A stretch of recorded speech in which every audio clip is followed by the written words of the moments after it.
Hi guys, welcome back to Ferris Tutorials. We're looking at food, nutrition, and health. 30 past paper questions for paper 1. Are you ready? Let's go!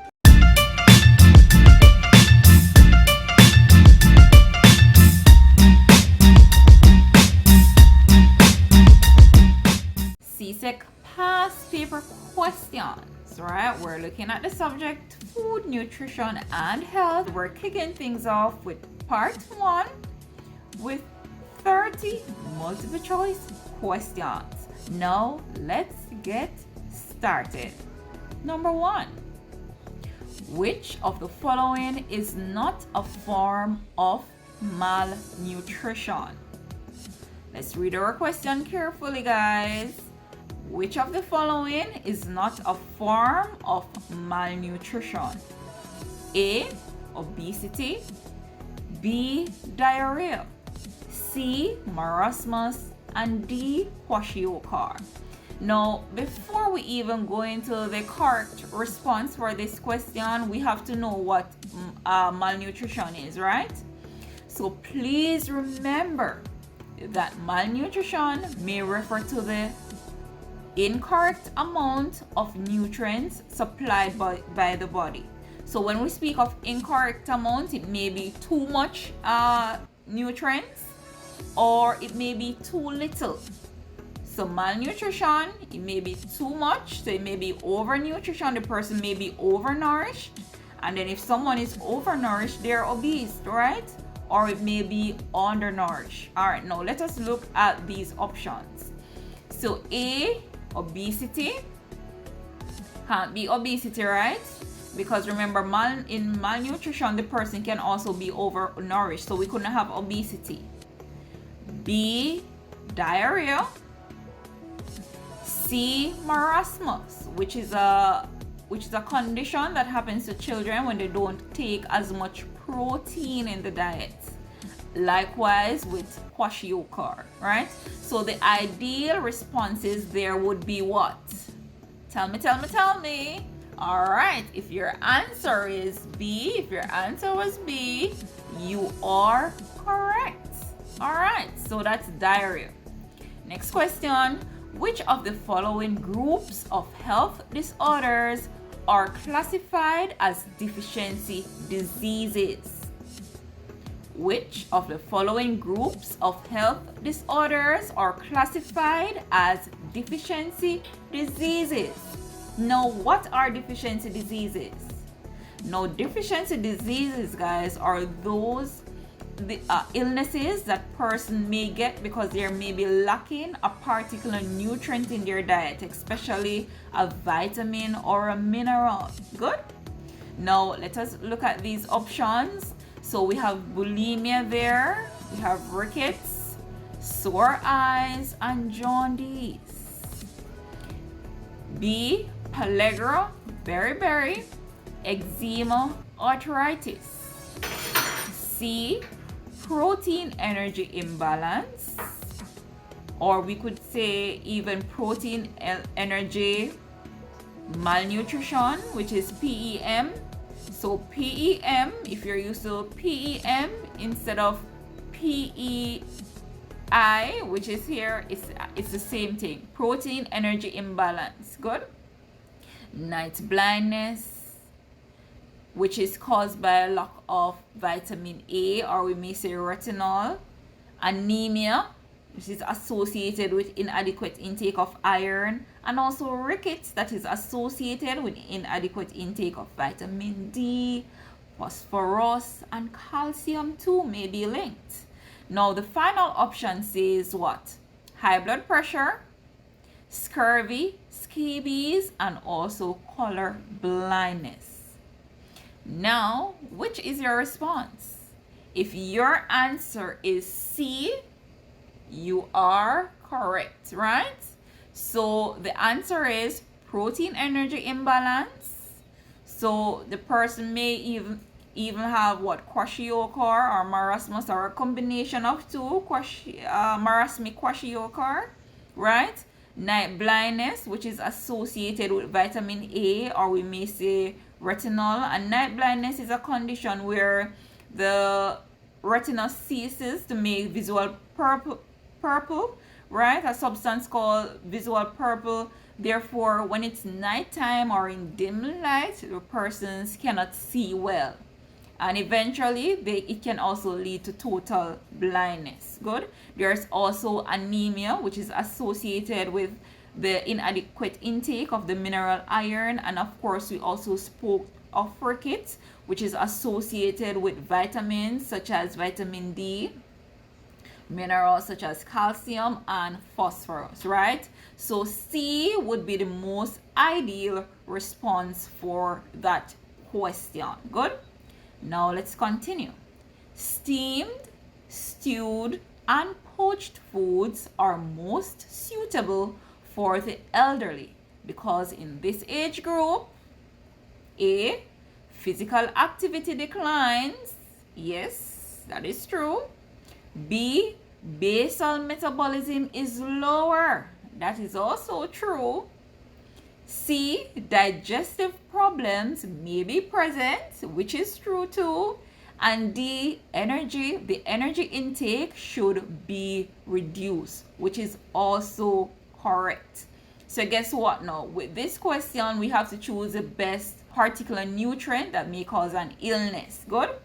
So we have here iron, iodine, sodium, and calcium. So we're speaking of rickets. What is rickets? It is a bone condition that affects children. So because the bones are not strong enough, then the bones will bend under pressure, and what we call bow legs will be evident in that child. Now, which one of these nutrients listed here, guys, is responsible for making strong bones? If you said calcium, you are correct. So the answer here is calcium. Next question. Which of the following nutrients is required in greater quantities by women than by men? So let us think of the needs of women. How are the needs different? The caloric intake is different. And also, what is unique about women? Apart from their sex organ, what else takes place monthly in the woman's body that they will need a particular nutrient so that they can prevent the onset of a particular deficiency disease, right? So we have fats, we also have iron, iodine, and protein. So we know that it's not fat, right? Because women would not need more fat than men. So even though fat is important, it is something that we don't want to have too much of, especially saturated fats, which are bad fats or trans fats. There's also iron. What does iron do? What's the function of iron? It helps to provide the body with what? Red blood cells. It gives us blood. Are we at the correct answer? Yes, we are. So women menstruate, so they need adequate supply of iron to replace that monthly loss of blood during their menstrual cycle. All right, next question.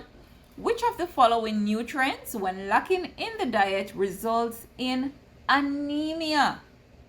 Very similar question to what we just discussed about women and men. And the ideal answer there is what? I see two responses that could be ideal here. So which one of the following nutrients, when lacking in the diet, results in anemia? So the options that we have are iron, protein, calcium, and vitamin C.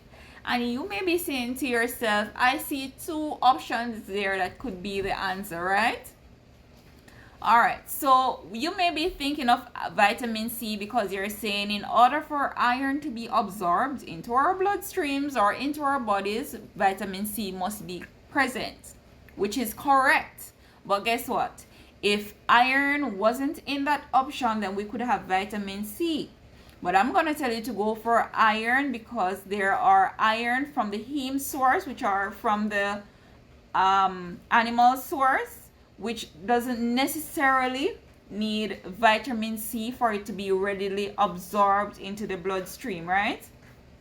So even though vitamin C aid in the absorption of iron, with this question, the most ideal response would have been iron, because we have some iron sources that don't necessarily need vitamin C, even though vitamin C is important for the absorption, right? So the answer there, when we lack iron, we can get anemia. Good? That's the most ideal response for this option. Which of the following diseases is prevented by an adequate intake of foods rich in vitamin A? Now, do you remember the scientific name for vitamin A? It's retinol, right? Now, let us look at these options. So, A, scurvy, B, pellagra, C, beriberi, and D, night blindness. Now, all of these options here are all deficiency diseases. Now, the correct response here is night blindness, which is D. So, if your response is D, you are correct. So, the correct answer there is night blindness, right? Good. Now, let's continue to our next question. Which of the following groups of foods is the best source of protein? Have to read very carefully. Which of the following groups of foods is the best source of protein? Now let's take a look. Remember, we're not looking for only sources of protein, we're looking for the best sources of protein. All right. A, cheese, peanuts, fish, soybeans. B, beef, milk, coconut, string beans. Guys, could it be B? No, it couldn't, based on what we're seeing there with the string beans and the coconuts, right? So it would be only two sources there, which would be the beef and the milk. Good. C, beans, milk, double cream, and cheese. Well, fair enough, all of those are protein sources, but we're looking for the best source, right? So we're still gonna continue. Let's look at D. So we have beef, eggs, breadfruit, vegetarian cheese. That couldn't be the one either. So the ideal answer there is A. So we have cheese, peanuts, fish, and also soybeans. And remember that soybeans have all the essential amino acids in there as well. Good. There's also fish, cheese, and the one plant source there is peanuts. Good. All right. Orders consist of a variety of colorful, well-seasoned food served as an awesome appetizer. So the answer there is B. All right. Continuing. Which of the following dishes should comprise the main course of a meal? Now we're looking at the different types of dishes that makes up the main course of a meal. All right. A, protein carbohydrate dessert. B, protein dessert raw vegetables. C, protein carbohydrate raw non-starchy vegetables. And D, protein cooked non-starchy vegetables and raw non-starchy vegetables. What is the answer there, guys? Awesome. If you said C, you are correct. So we should have protein, the protein dish, the carbohydrate dish, and very important, the raw non-starchy vegetables. So we're speaking of those green, yellow, leafy vegetables. Good.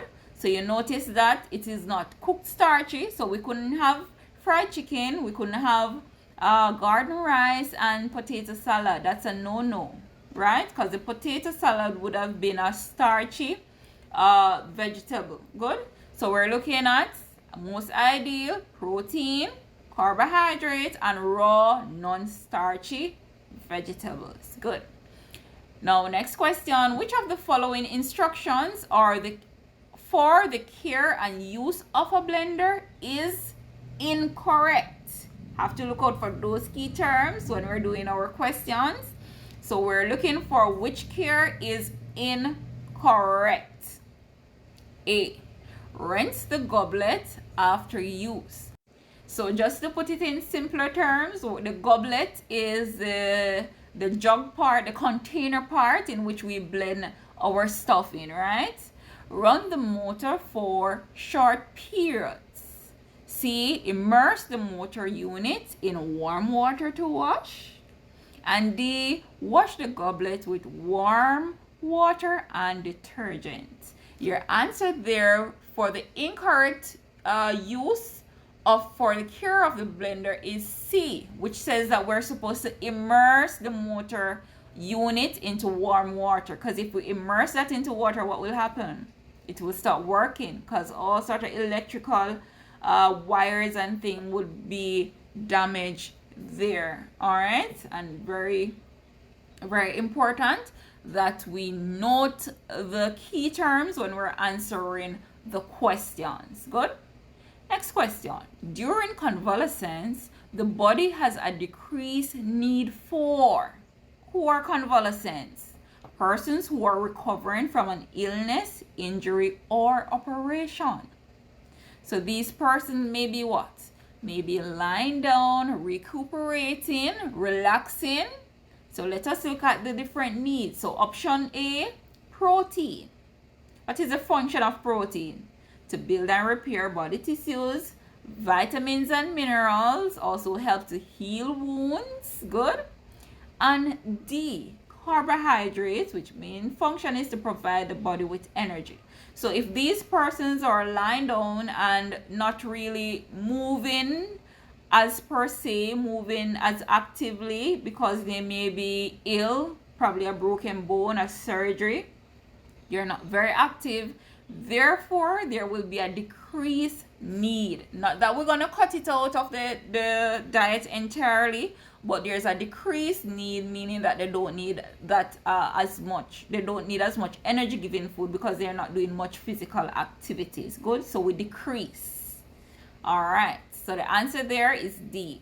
Next question. Which of the following are reasons for blanching vegetables before freezing? Now, what is blanching? So blanching refers to the process in which we may cook our vegetables for a short period of time. Some may take 1 to 2 minutes, 3 minutes, and then we shock the vegetables, right? So we put them in ice cold water baths to stop the cooking process. Good. So blanching, cooking, boiling or hot water for 1 to 2 minutes depending on the type of vegetable, and then we plunge into an ice water bath, which is just basically ice and water to stop the cooking process, which is called that process is called shocking. Good. Now let us look at the reasons for blanching these vegetables before freezing. So it's a combination question. So the first one we have, one, helps to maintain color. So when your teacher tells you to blanch your carrots before you use them as garnish, your carrot leaves before you use them as garnish, what do you notice about the color? The color is heightened, right? So yes, that would be one. So it helps to maintain color. Two, helps to keep microorganism alive. Would we want to keep microorganism alive? So from we read that one, we know that any option with two in it is incorrect. Good. And three, it facilitates extended storage. Yes, which is true. Good. So if we have surplus of string beans, or we may call them French beans, we do what? We may blanch, shock, and freeze so that we may have them when they're out of season, and other vegetables as well when we have a surplus. Good. All right, so we're looking for the response that has 1 and 3 in it. And I believe that is option B, which says 1 and 3 only. All right, now let's continue. When bottling foods during preservation, heat treatment can be carried out in. So when we speak of heat treatment, we're speaking of what? So we're bottling the foods. So we may need to sterilize. How can we sterilize the product? the bottles, sorry. So we may sterilize in the oven, yes. And we may also sterilize on a hot water bath on the hob. On the hob here referring to the stove top, right? And 2 says in the sun, which is not really ideal because we may not get the temperature at which we want to kill, to sterilize and to kill any microorganisms that may be lingering in those bottles before we put our jams and jellies in there, right? So we're looking for the option that has 1 and 3. And I believe that is C, right, guys? So it says 1 and 3 only. Next question. Food additives are used in foods to A.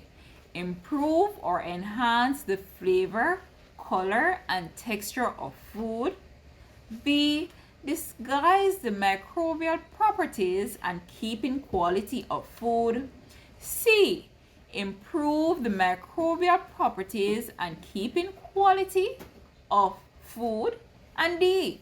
Preserve the nutritive value, microbial properties, and texture of food. Now, which is the ideal response, guys?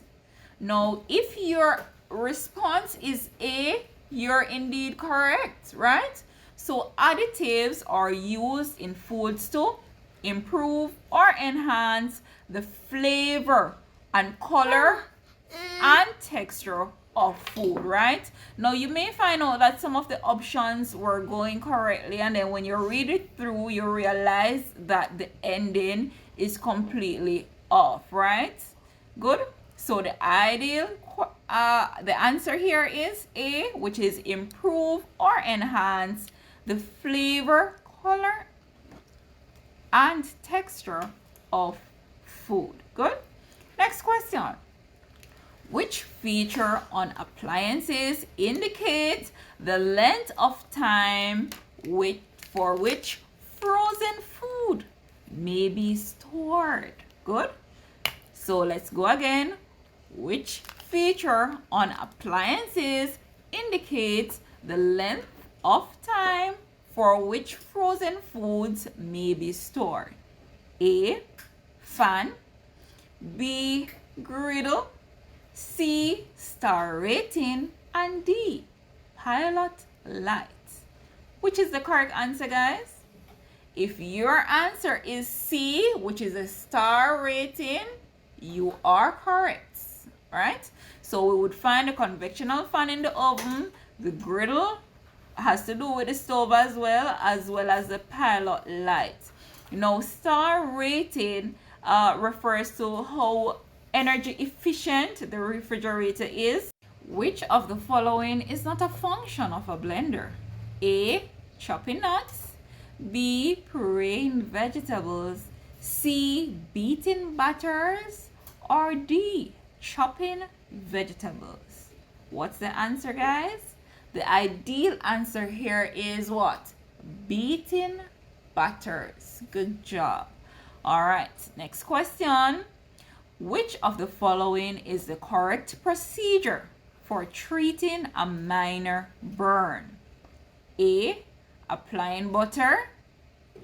B. Applying alcohol. C. Bandaging firmly. D. Applying cold water. If your response is applying cold water, you are correct. Next question. The process of adding dry heat to sugar to a point where it develops into a dark brown liquid is known as gelatinization.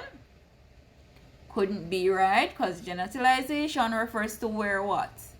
Where moist heat, when moist heat added to starch grains, they burst open and they thicken, so it gels together, right? So that is the process of gelatinization, just as when we're making porridges or hot cereals. Good. There's also caramelization, crystallization, and dextrinization, when we apply what? Dry heat to starches as well. Good. So you may see a toast of bread may dextrinize. Good. a solution of a sweet solution, and when you're making syrup, it may crystallize if we have too much sugar in there. Now the ideal answer here is caramelization. All right, good job. All right, next question, guys. Foods placed in a refrigerator should be covered in order to A, prevent the formation of ice crystals on them. Remember, we're not in the freezer now. We're looking at the refrigerator aspect. So don't let this question trick you. B, facilitate close packaging of dishes and bowls. C, maintain recommended storage temperature. And D, prevent them drying out and the transfer of strong odors. If your response is D, you are correct. All right. Next question, refer to a combination question. Which of the following pieces of information should be included on a food label? So when the manufacturers are making their products, when they're printing their labels, these components, these items, these pieces of information must be on the label. So we have 1, the name of the product, 2, the cost of the product, and 3, the net weight of the product. So right off the bat, we notice that the cost of the product is the odd one out. Therefore, all responses with 2 in there would be incorrect. And we're looking for a response that has 1 and 3. Good. And I believe that is B here. So 1 and 3 only. So the name of the product and also the net weight of the product. Now the price of the product is usually stamped on by sales representatives and other related persons in those fields. All right. Which of the following is described by the term marbling? And I included a piece of marbled meat there for you, for those of you who are unsure what marbling is about. Good. So just as so if we're making cake and we do that marbling technique to see the different colors throughout the cake, is the same principle when we're thinking of meat, right? Because you can see the fat streaks there, the white streaks of fat going through the muscle. All right, let us look at the options. A, tenderness of meat. B, fat layer near the kidney. C, fat can be easily seen. D, fat deposits in and between the muscle. And the ideal answer there is D. And what this fat does is to help to tenderize the meat and also to develop nice juicy flavors. So they melt on cooking to make the meat tender and also for it to be juicy and to develop all those flavors as well. Good. Now, a major consideration for a caterer should be A, bulk buying, B, buying at sales, C, selling food at high prices, D, buying cheap, low quality food. Which is the answer here, guys? Dun, dun, dun, dun. If you said A, bulk buying, you are correct. All right. Now let us look at our next questions. Which of the following types of butter is used when frying poultry? So when we're frying the poultry and we're using a butter, we want to coat it, right?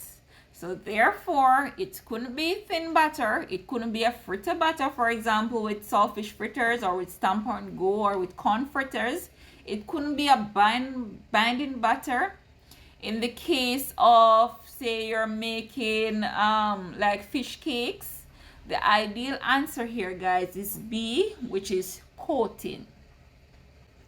So the correct answer there would be not to buy sales item only, right? Because with sales item, it may be just some particular things that are on sale that you don't even need for your particular catering function that you are doing. Or you may, the thing that may be on sale too, maybe it is not something that the family needs at the moment. So it would not be necessary for you to, it wouldn't be efficient for you to only buy sales item. All right.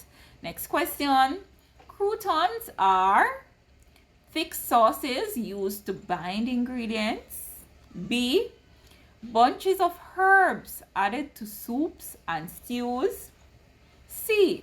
Small diced fried bread used to garnish soup. And D. Slices of toast bread served with ham and cheese. Now the ideal answer there is awesome. They are small diced fried bread used to garnish soups. All right, next question. Which of the following meal is the best source of dietary fiber? Another name for dietary fiber is roughage. A. Cupcake and fruit punch. B. Polished rice and fruit salad. Now you may be wondering what is polished rice, right? So polished rice is white rice. Good. C. Stewed chicken and macaroni pie. And D. Whole wheat sandwich and fruit salad. Good. Now the ideal answer there is awesome. D as it right. So the ideal answer there is D. Awesome job. Next question. The item below refers to the ingredients used in the preparation of short crust pastry. Now, when we're speaking of short crust pastry, remember it is half fat to flour. So if it's 16 ounces of flour, how many fat do we need? Awesome, 8 ounces. All right, so let us look at this question.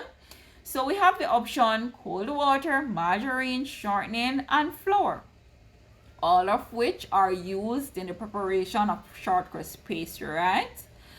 Now, cold water is used to what? Bind ingredients together and also to prevent the fat from melting during the kneading process and the rolling out and folding process. Margarine also contributes to color and what? Flavor. The shortening contributes to the texture of the product, right? So it gives you that what? That crumbly crust for the short crust pastry, and the flour helps to build the texture of the product. Now let us look at these questions. Which of the ingredients contribute both flavor and color to the pastry? Answer is awesome, margarine. So we would put B here for margarine. Next question. Which of the ingredients bind the ingredients into a dough? And that would have to be what? What do we need to add for the flour and the margarine to come together into a dough? The cold water. Awesome. So the answer there is A. Awesome. All right.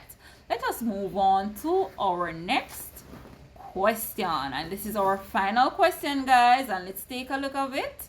We're seeing on one side, we are seeing what? Meal 1 and meal 2, right? So we have two menus here. And let us read the question before we study the menu. Which of the following statement is true? A. Meal 1 is suitable for an elderly person.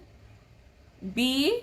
Meal 1 is suitable for a lacto-vegetarian. So the elderly person would have been person 65 and older. So senior is good.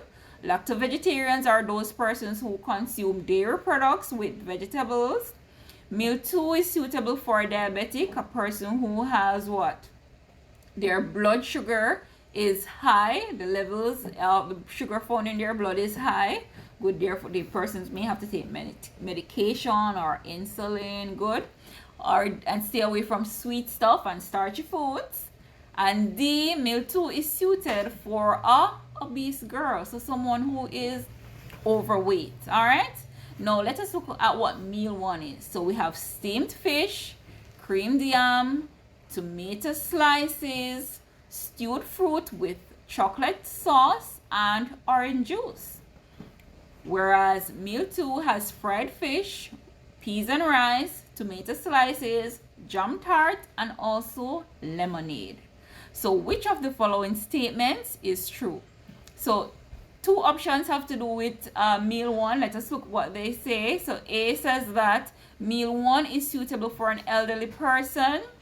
Let us see. So we have steamed fish there, creamed yams, tomatoes, slices, fruits, okay? Meal 1 is suited for a lacto-vegetarian. Is that true, guys? No, it's not. Because remember that lacto-vegetarians are persons who consume dairy products and vegetables. So let's just get rid of B right here. So we're using the process of elimination. So B could never be that answer. Let us look at C. Meal 2 is suitable for a diabetic. So let us look what it has. Fried fish, peas and rice, tomato slices, looking good so far. Oh, and then we have the jam tart there. So that could never be suitable for a diabetic person, right? Because they should be staying away from sweet. All right, let's just look at D. Meal 2 is suitable for an obese girl. Do you agree? I know you don't, because guess what? Fried fish is there. So that has a lot of fat there. And also the jam tart, which is also sweet. It's not suitable. So what does this leave for us, guys? This leaves option A. So meal 1 is indeed suitable for an elderly person. Awesome job. Awesome. You've made it to the end of the session. Please remember to subscribe, like, turn on your post notification bells so you can be notified when there's another upload. Most important of all, don't keep it to yourself. Share with persons that you know will find this information useful. Thank you for making it Fairy's Tutorials.